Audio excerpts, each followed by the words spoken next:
Welcome in. This is 300 Yards to Unknown. I'm Rick Gehman. That right there is Eric Patterson. Pat. What's up, buddy? Not much, Rick. We're doing this a day late, but you were out playing with one of Twitter's favorite golfers, the legend that is Norman Zhang, right? Zhang? I guess that's how yeah, Panda. We just call him Panda.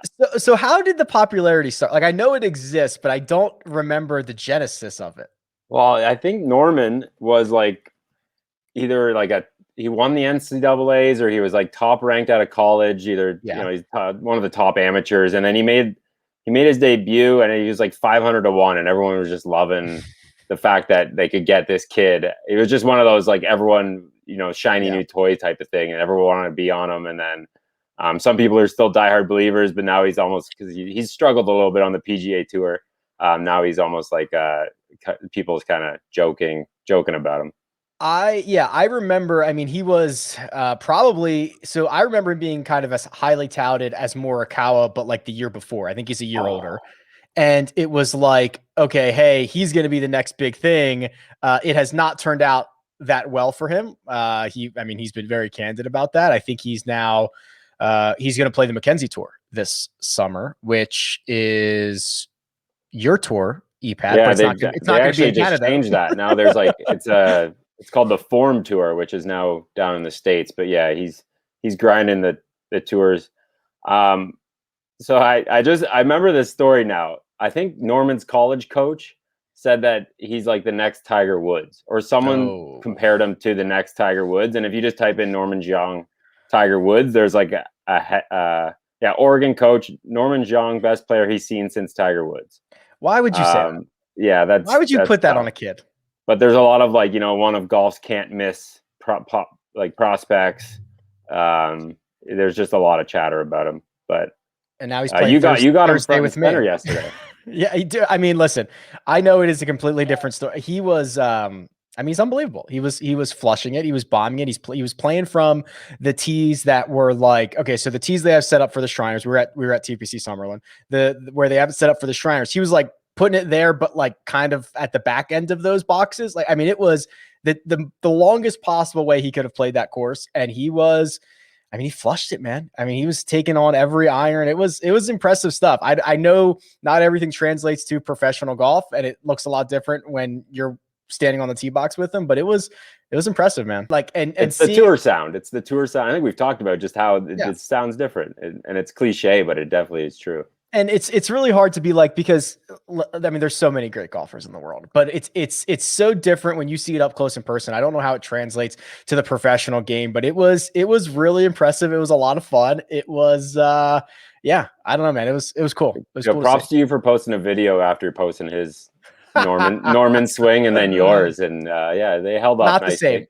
Well, I can tell you definitely play. I know you played baseball, so I can see that there's the same type of motion. I have a friend who played like high level baseball here in Canada and just crushes the ball because it's pretty much the same type of power and change, swing mechanics.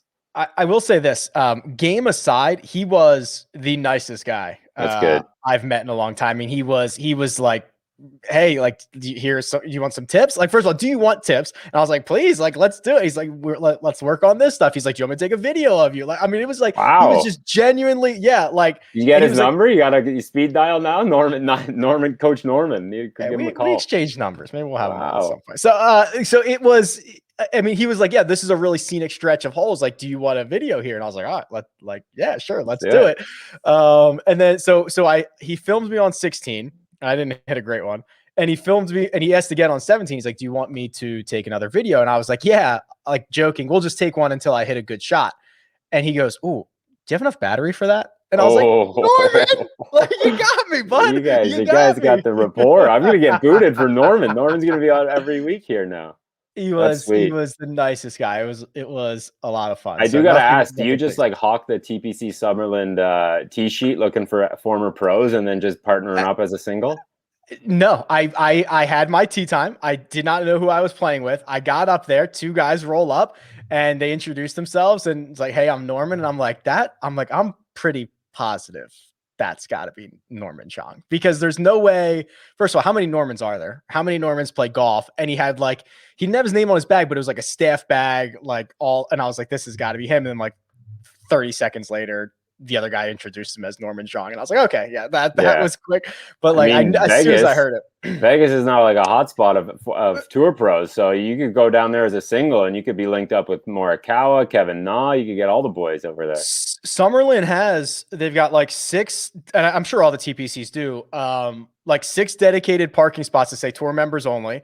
And then there's a part of the range that is roped off for tour members only. So you see when they're out there, there were other guys out there. I thought I recognized the one guy, but I don't want to say who I thought it was, because I'm not positive that's who it was. But there were guys out there in those sections, and yeah, it was. You could be the Vegas insider. Just head over there, check the range, check who's working on the game, and then bring that information back to the people. There you go. That's my. I'll start providing the range reports like we want. There you go. Yeah. But yours are for like the Corn Ferry Tour guys just grinding. Yeah, we'll just make a killing on like Corn Ferry Tour DFS or whatever. Cool. Well, the tour themselves did make a hair of news in the last week, EPAT, because they announced a $40 million bonus pool.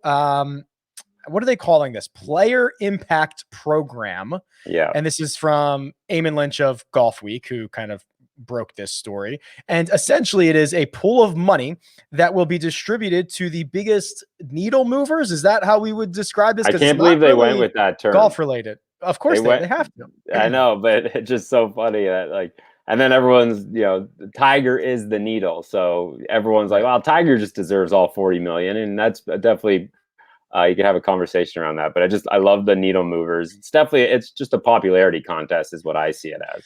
So the $40 million will be distributed. The player who is deemed, quote, most valuable will receive 8 of that $1 million. And there are actually listed criteria of what will go into this score. First of all, the original article had season-ending FedEx Cup points as one of the things, but the tour said that is actually not the case. So it is really not going to be anything golf related. The other things are their popularity in Google search, their Nielsen brand exposure, their Q rating, their MVP index, and their meltwater mentions, which is basically a list of things that just says how popular you are.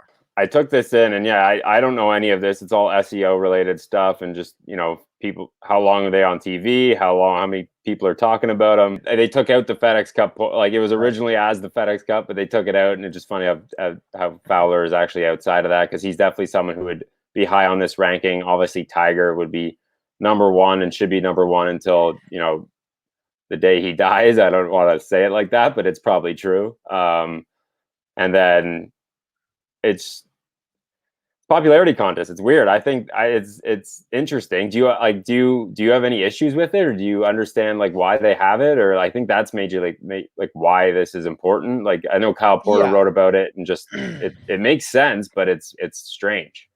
Yeah, we talked a bit about it on First Cut. We dedicated a couple of minutes to it, but I think that the big thing is this is I don't think it's that big of a deal, right? Like, okay, it's a drop in the bucket in terms of money. There's going to be only 10 guys who get it, but there is certainly, I think the PGA Tour is seeing a need to provide its stars with more guaranteed money. The fact of the matter is these guys make a ton of money off the course, and a lot of them make much, much more off the course than they do on the course. So the incentive to show up to a bunch of weeks where you might or might not get paid is not always there. And then there's always going to be the external threat of not necessarily the PGL, but something like the PGL. This time it is the PGL, or next time it might be something different that is going to try to throw a ton of money at these guys and say, okay, if you show up, it's appearance fees. You're guaranteed X amount. You can also win more money, so on and so forth. So I think this is one pillar that the PGA Tour is going to use to play defense on these external threats that they have. Yeah, you definitely summed it up really well. A lot of like the one argument is like, give this 40 million to guys who actually need it. But at the same time, you could argue that, you're not playing for, $1.5 million every week without these guys. You're not giving the I don't even know who to pick on here. Who's a recent, Martin Laird wouldn't have won $1.5 million at the Shriners earlier this year if it wasn't for, Tiger Woods, Rory McIlroy. So it's a little bit of give and take. And I do think that these guys need to be rewarded for that, just based on that fact alone. There is a need because and Kyle Porter always says this, that there's like 6 or 7 guys that matter, right? Like at any given point. And it's the guys that you always see in the commercials. It's the guys that that always have pressers, right? These guys do like, if this was a workplace, these guys quote unquote do more work, and they do more work that is more valuable. If Rory's the CEO of the tour members, then, guys like Scott Stallings are, not entry level, but they're not providing the same value to the organization or to the business. So they should be rewarded. I'm actually kind of surprised we haven't gotten to a point of more like guaranteed payouts yet. That I think that is a very slippery slope in how they would want to figure that out. Right. So I think this is them saying, okay, you 10 guys that do matter, we know you matter, we say you matter, and we're going to create this algorithm that is, they created the outline, EPAT. Like, they created it to reward the top 10 most popular golfers. They could have done this more randomly. They could have had a bunch of different things. They created this to pay the top 10 most popular golfers. And I think they highlighted the top 10 in 2019. They did the study of who would have been rewarded in 2019. And I'm just pulling up the list here, but I'm pretty sure it was like, I have it here. It's Tiger Woods, obviously. Rory, Koepka, Phil Mickelson, and Ricky Fowler were the top 5. So again, this was 2 years ago, where I think Phil won in 2019, and Fowler had a much better official world golf ranking, but they are both incredibly popular golfers. And then the rest of the top 10 was Spieth, Dustin Johnson, Justin Thomas, Justin Rose, and Adam Scott would have rounded out the top 10.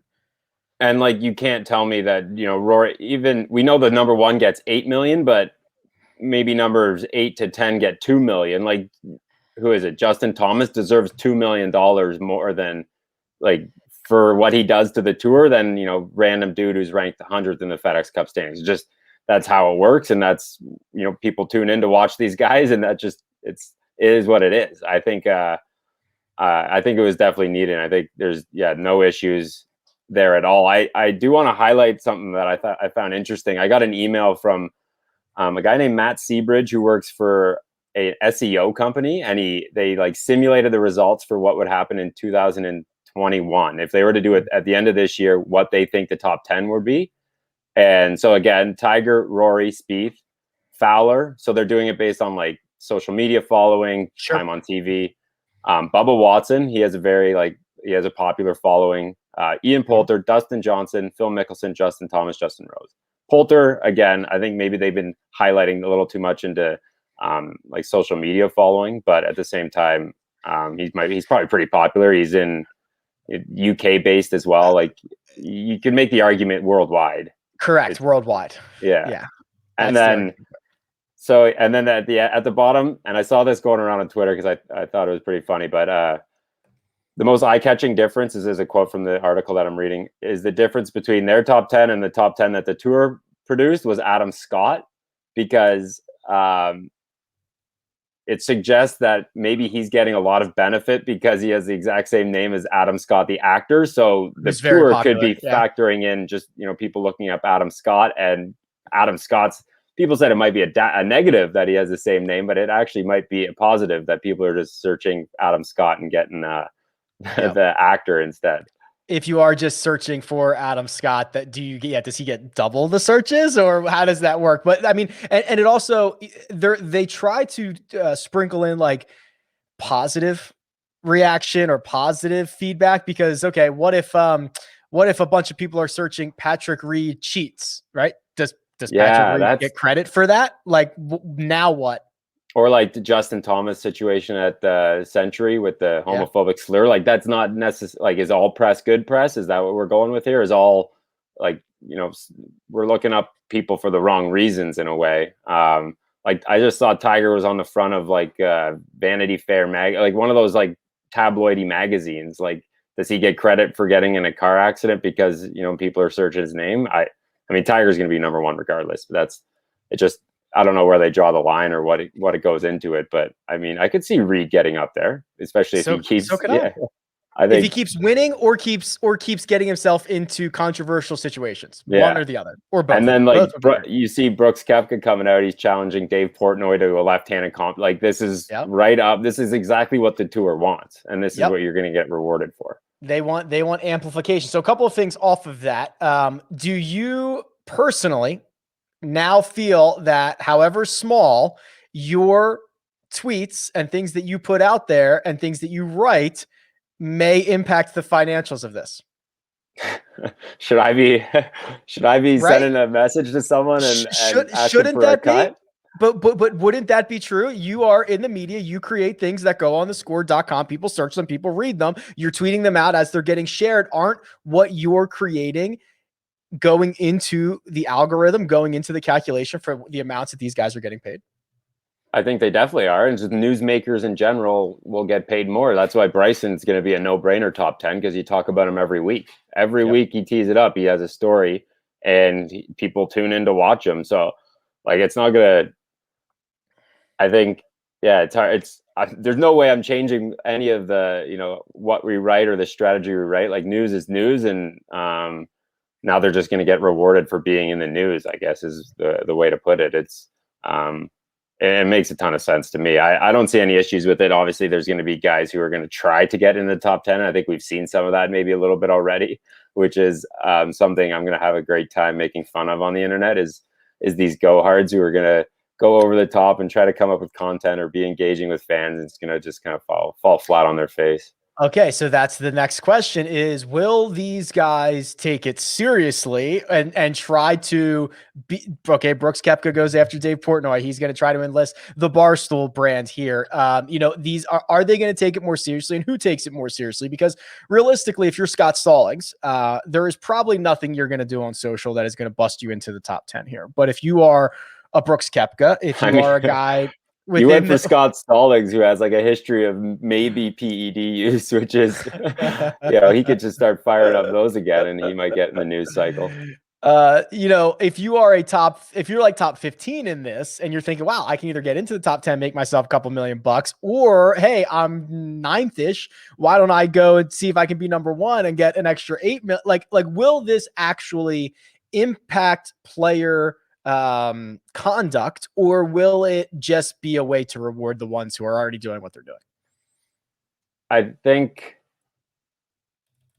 I want to say like just outside the top 10, like you won't know unless they release like the list. Like, so that's my next 15th, thing. You might try. Yeah. Okay. I need to see the list. I think if I'm like the 50th ranked guy on tour, I'm probably not going above and beyond my normal, what I do now to get noticed. But if I'm like on the verge, maybe I will.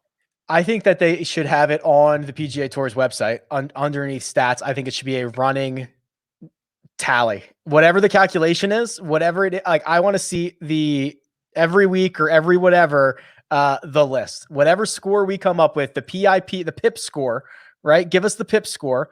And give it to us after each and every week so we can see.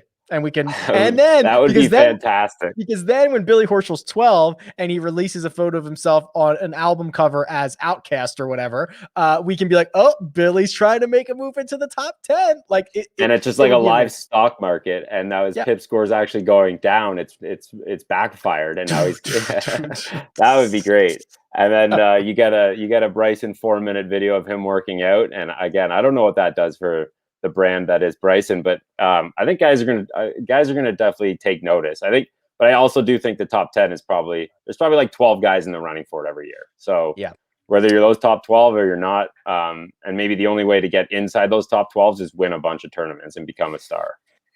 And then also, win a bunch of tournaments, and everyone has to write an article about you, and everybody has to talk about you, and it's got to be on every website everywhere. The other thing is, this to me is just a step, right? I think we're going to see more of this, which is, the PGA Tour is a members run organization. That's why it's often very hard to lose your tour card once you get it. So I think that we're going to see more things that the PGA Tour deems, again, defense against losing their stranglehold on the game of golf. So I don't know what that looks like. I don't know if we ever get to the point of appearance fees or guaranteed payouts. I think that's going to be really difficult and expensive, but I think we're going to see more stuff like this, especially for the top guys. And I will add that I saw Bob Herrig of ESPN came out and added another like caveat to the rules. Is you have to appear in an event outside of the strength of field requirements, like a new event every year. So these is almost to qualify for this, you have to add a tournament to your. I don't really understand the strength of rules, strength of field. They rules. have to do. They have to do that anyways. Well, they have to do like they have to play an event once every 4 years or something like that, right? I forget what it is, but they have to. There is already something in place. Play a certain number of tournaments. Like if they don't play 20 tournaments, they have to play a new event they haven't played the previous 4 years. I'm pretty sure that's something. And that was Spieth's issue a couple of years ago. He didn't play enough events, and it was they were like, okay, now what? How do we penalize this guy? And of course, it's the tour, so we never find out how they penalized him or whatever. But there was a couple of years ago where Spieth did not play the like minimum required events. So like, I guess this is part of that. Right. And they have to agree to one corporate day for the tour as well to be eligible. So there's another little caveat again. I don't think he said that Tiger doesn't, because he's over 40, he doesn't have to add an event to his schedule. So there's that caveat. That's such a Tiger rule. They put that. He turned 40 and they're like, okay, let's change the rule so when you're over 40, you don't have to do this. Well, I think they changed the Hall of Fame rules too to get him in early too, which is, did they? They just bend all the rules which is fair. You guys, the tour. That is absolutely amazing. We talk a lot about the guaranteed payouts. I was trying to do the mental math in my head the other day, and it was just like, you could not pay these guys appearance fees enough to make it matter. And if you could, it would be too expensive. So they have to do, Rory's not going to show up in an event that he doesn't want to play for a guaranteed 50,000. Like it's not going to. So it's going to have to be a lot. And then it starts to add up very quickly. So I don't know other ways that they can reward guys, but I think we see it with Wyndham or I don't know what it's called now, Comcast. Oh God. New business, whatever, millions of dollars at the end of the year. I think we're just going to see more and more of these little extra pools that these guys can win. Yeah. I bet you there will be a pool. There will be one for the swing season. I don't know how long it's going to take, but there will be one.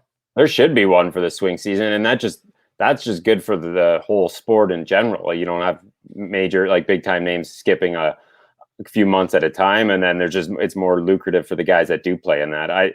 They have the Comcast Top 10, which is payout for the top players. They have the FedEx Cup, which is payout for the top players. They have this, which is more money for at some point these guys might be satisfied with what they're getting, but as a whole, I do think the top guys are not paid enough, exponentially compared to what they bring in for the tour. So this definitely does that. What else is going on here? Zurich week this week. Some of these teams are bonkers. Do you like the Zurich? Quickly. Yeah. Yeah, I like it. I don't know. It's a nice little resurgence. It's something different. It's fun to. I don't know. It's fun to see these teams. It's fun to see these guys struggle or adapt and different names at the top of the leaderboard. It's just such a good change of pace. It's a good combination of seeing guys partner up, which we never get to see. And then you also have 2 rounds that are absolute scoring fests, which if you like that, you get that. And then we have 2 rounds that are like, holy crap, if they shoot under par, it was an unbelievable round. So you almost kind of get both of it. And you also get, I love the dynamic of one guy hits a bad shot and puts his partner in a tough spot. I love that.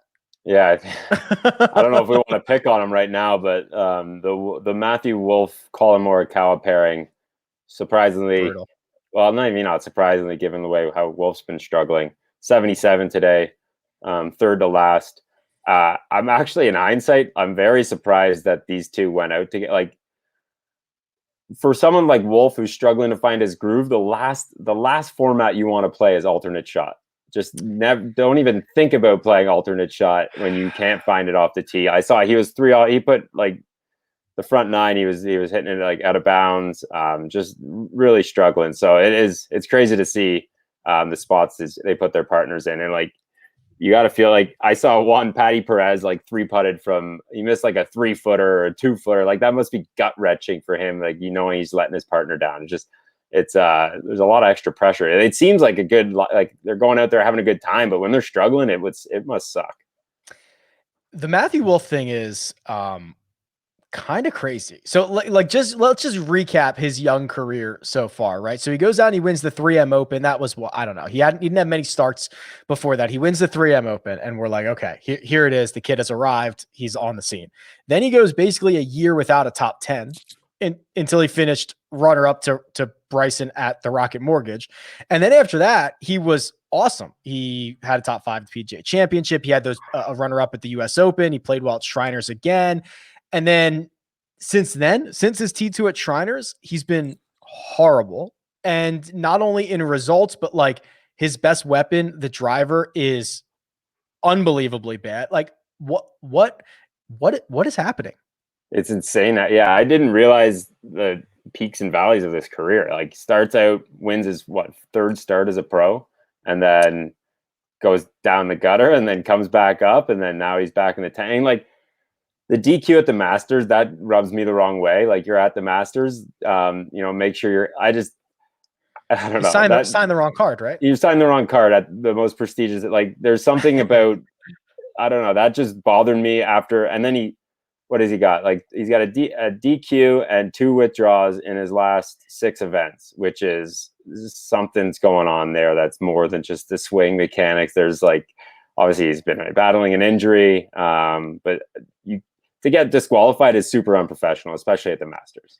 Golf is a game that when everything is going right, you are on top of the world. And when things start to go sideways, it is really hard to kind of flip the switch and figure it out again. And we are seeing that right now with Matthew Wolff, who, yeah, man, it's almost, I don't want to say it's sad, but it's like, it's kind of sad. Like I watched a lot of that second round of the Zurich where him and Mork, and it wasn't good, and it hasn't been good. And he has nowhere to go and hide. It's like what Spieth, it's not to the extent what Spieth went through for years, but he was put under a microscope quickly as well. And a lot of expectations, big endorsement deals with TaylorMade and Gatorade, and like painted as like the next big American guy, like showing up at the US Open, the PGA, it built on him quickly. And he has nowhere to go and kind of figure out his game, which it sucks, but it is the sport. It's just hopefully he can rebound.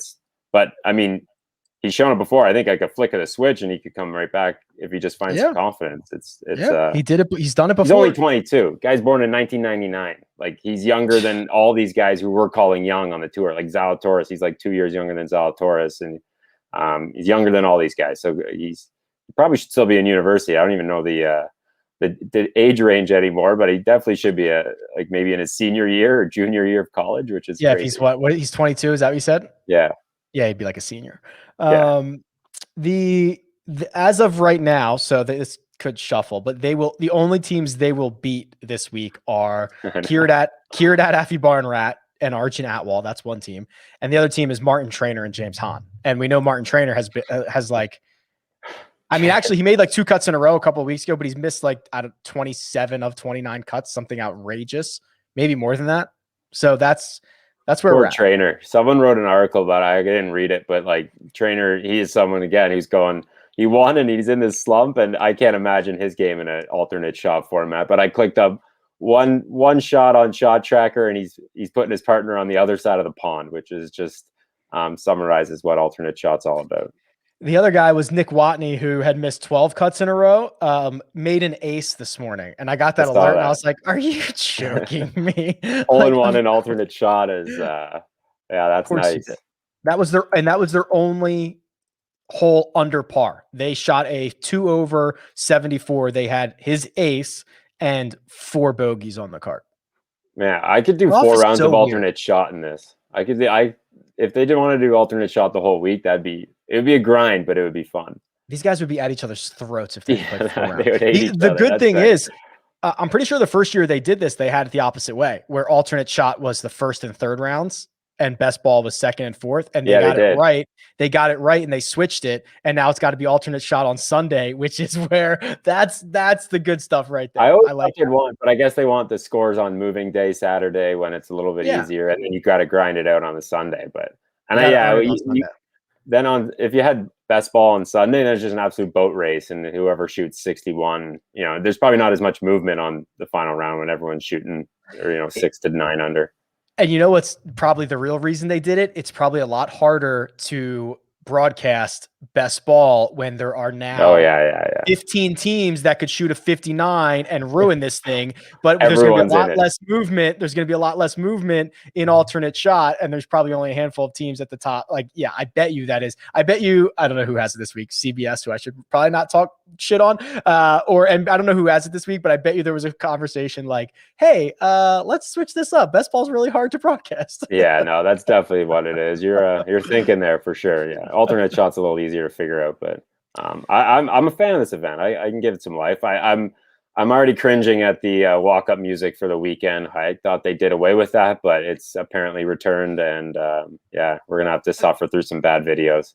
Those are bad. The one thing that I thought they were doing too much of was they changed the cut from 35 to 33 and ties. Yeah, what's that all about? I've been writing 35 all week, and now I look like I don't know what I'm talking about. It's 33. The media site had 35 all week. They didn't even change it. So it was so we haven't had this event since they went from 70 in ties to 65 in ties. Oh God. So they cut. So of course they had to switch this event from 35, which would have been half of 70, to the closest they could get to the half of 65, which is 33. And why? Two more spots. Why? Like this was so unnecessary.